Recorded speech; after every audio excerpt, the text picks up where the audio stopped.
7 साल बाद एक बार फिर इजराइल और फिलिस्तीन एक दूसरे के आमने सामने हैं। लगातार हो रहे हवाई हमलों और गोलीबारी के बीच एक बार फिर दोनों के बीच युद्ध जैसे हालात बन गए। साल 2014 में दोनों के बीच युद्ध हुआ था जो कि 50 दिन तक चला था। ऐसे में बड़ी संख्या में मारे जा रहे बेगुनाह लोगों की तस्वीरों को देखने के बाद हर कोई ये जानना चाहता है कि आखिरकार इजराइल और फिलिस्तीन के बीच के विवाद की जड़ क्या है। ऐसा क्या है जिसके कारण दोनों के बीच के संबंध सामान्य नहीं हो पा रहे और दोनों एक दूसरे के खिलाफ युद्ध के मैदान में उतर आते हैं। इतिहास पर नज़र डाला जाए तो इजराइल और फिलिस्तीन के बीच का विवाद ईसा मसीह के जन्म से भी पुराना है। बाइबल में प्रभु ने इजराइल के इलाके का चुनाव यहूदियों के लिए किया था, इसलिए पूरी दुनिया के यहूदी इसे अपना घर मानते हैं। हालांकि यहूदियों को कई बार इसी जगह अत्याचार का सामना करना पड़ा है और यहाँ से बेदखल भी होना पड़ा है। वहीं फिलिस्तीनियों का मानना है कि वे लोग हमेशा से यहाँ के मूल निवासी रहे हैं, इसलिए इस जगह पर उनका अधिकार है और वो किसी भी स्थिति में इसे खोना नहीं चाहते।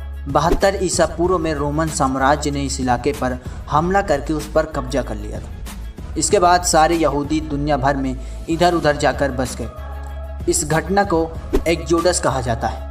इस घटना के बाद यहूदी बड़ी संख्या में यूरोप और अमेरिका में जाकर बस गए। इसी दौरान एक और शब्द एंटीसेमिटिज्म प्रचलन में आया। इस शब्द का मतलब था हिब्रू भाषा बोलने वाले लोग, यानी यहूदियों के प्रति दुर्भावना। पूरी दुनिया में यहूदियों को लेकर एक वहम फैला गया कि ये लोग दुनिया के सबसे चालाक कौम हैं, ये किसी को भी धोखा दे सकते हैं। ऐसे में एंटीसेमिटिज्म की वजह से कई देश में यहूदियों को अपनी पहचान सार्वजनिक करनी होती थी। कई यूरोपीय देशों की सेनाओं को लड़ने वाले यहूदियों को अपने वर्दी पर एक सितारा लगाना पड़ता था जिसे डेविड स्टार कहा जाता था। इस सितारे से यहूदियों की पहचान की जाती थी। पहचान छिपाने या गलत बताने पर यहूदियों के लिए सजा का भी प्रावधान था। थियोडर हर्जल नाम के वियना में रहने वाले एक यहूदी ने वर्तमान इजराइल की स्थापना की सैद्धांतिक तौर पर नींव रखी थी। 1860 में जन्मे हर्जल वियना में एक सामाजिक कार्यकर्ता के रूप में काम करते थे, लेकिन एंटीसेमिटिज्म की वजह से उन्हें वियना छोड़ना पड़ा। इसके बाद वो फ्रांस आ गए। वहाँ उन्होंने बतौर पत्रकार काम करने के लिए साल 1890 में फ्रांस और रूस के बीच हुए एक युद्ध में फ्रांस को हार का सामना करना पड़ा। फ्रांस के हार के कारण जब समीक्षा की गई तो उसकी जिम्मेदारी एक यहूदी अधिकारी एल्फ्रेड डेफ्रस के ऊपर डाल दी गई। बतौर पत्रकार हर्जल ने इस खबर पर कवरेज स्टोरी की। इस घटना के बाद उन्होंने निर्णय किया कि वो पूरी दुनिया में फैले यहूदियों को इकट्ठा करेंगे और उनके लिए एक नए देश का स्थापना करेंगे। साल 1897 में उन्होंने स्विट्जरलैंड में वर्ल्ड जैनिस्ट कांग्रेस की स्थापना किया। जैनिस्ट का हिब्रू भाषा में अर्थ होता है स्वर्ग। इस संस्था को पूरी दुनिया के यहूदी चंदा देने लगे और संस्था के बैनर तले इकट्ठा भी होने लगे। इस साल संस्था के वैश्विक सम्मेलन का आयोजन किया जाता था, लेकिन 1904 में संस्था के संस्थापक हर्जल का दिल की बीमारी की वजह से निधन हो गया। उनकी मौत का यहूदियों के अलग देश के आंदोलन पर कोई असर नहीं पड़ा, क्योंकि जैनिस्ट कांग्रेस की पकड़ यहूदियों के लिए तब तक बेहद मजबूत हो चुकी थी। उस दौर में तुर्की और उसके आसपास के इलाकों में ऑटोमन साम्राज्य का परचम लहराता था।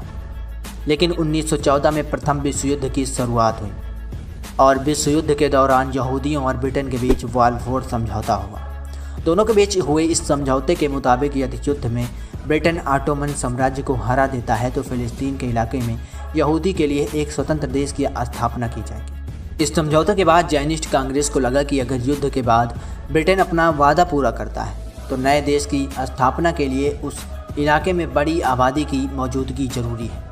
ऐसे में यहूदियों ने अपने देश को छोड़कर धीरे धीरे फिलिस्तीन के इलाकों में बसना शुरू किया। लेकिन युद्ध में जीत के बाद ब्रिटेन ने देश बनाने का दावा पूरा नहीं किया, लेकिन यहूदियों को इस इलाके में बसने की मदद की। उन्हें यहाँ बसाने के लिए तमाम तरह की सुविधाएं और संसाधन उपलब्ध कराए। इसके बाद ही फिलिस्तीन और यहूदियों के बीच आधुनिक संघर्ष की शुरुआत हुई। प्रथम विश्व युद्ध के बाद साल 1920 और 1945 के बीच यूरोप के बढ़ते उत्पीड़न और हिटलर की नाजियों के हाथों नरसंहारों से बचने के लिए लाखों की संख्या में यहूदी फिलिस्तीन पहुंचने लगे। इलाके में यहूदी की बढ़ती आबादी को देखकर फिलिस्तीन को अपने भविष्य की चिंता हुई और इसके बाद फिलिस्तीनियों और यहूदियों के बीच टकराव शुरू हो गया।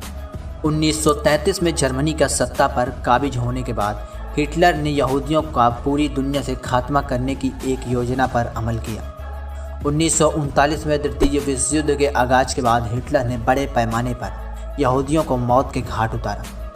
हिटलर ने एक योजना के तहत विश्व युद्ध के 6 साल के दौरान 60 लाख से भी ज़्यादा यहूदियों को मौत के घाट उतारा था, जिसमें 15 लाख बच्चे शामिल थे। हिटलर ने पूरी दुनिया की 1/3 यहूदी आबादी को ख़त्म कर दिया था।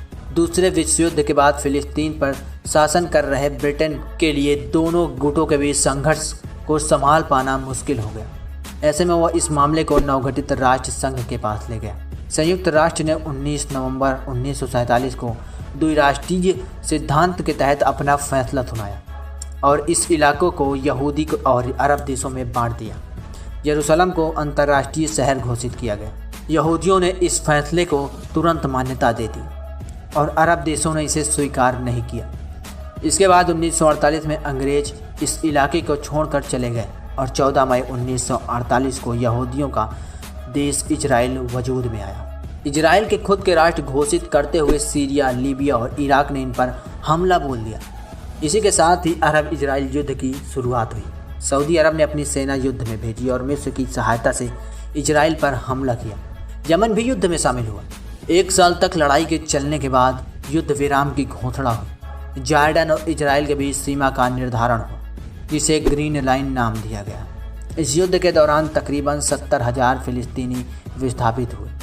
युद्ध के बाद 11 मई 1949 को इजराइल को संयुक्त राष्ट्र ने अपनी मान्यता दे दी। 1967 में एक बार फिर अरब देश ने मिलकर इजराइल पर हमला किया, लेकिन इस बार इजराइल अपने आप को इतना मजबूत कर चुका था कि वो आने वाले किसी भी संकट से लड़ने के लिए तैयार था।